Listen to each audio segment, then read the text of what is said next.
Devant Vladimir Poutine à Saint-Pétersbourg, en Russie, la délégation africaine, par la voix de Cyril Ramaphosa, a prôné ce samedi la fin de la guerre en Ukraine.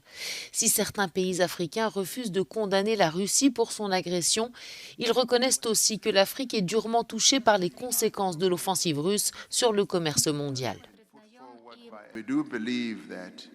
Nous pensons que le moment est venu pour les deux parties de négocier.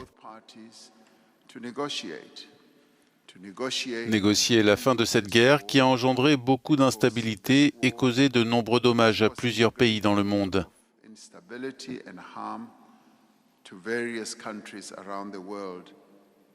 En tant que pays africain, nous ressentons l'impact de cette guerre.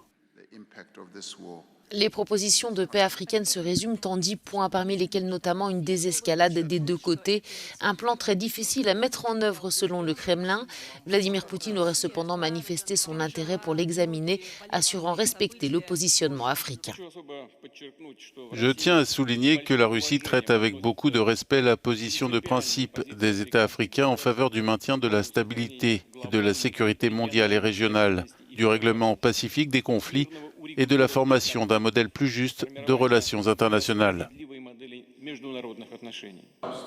La délégation africaine est arrivée en Russie au lendemain d'un déplacement à Kiev, en Ukraine, où ses membres ont eu, selon la présidence africaine, des discussions constructives avec le président Volodymyr Zelensky.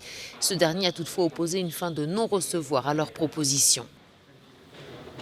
Les dirigeants africains et russes ont par ailleurs affirmé leur volonté politique de poursuivre le dialogue. Un sommet Russie-Afrique est prévu fin juillet à Saint-Pétersbourg.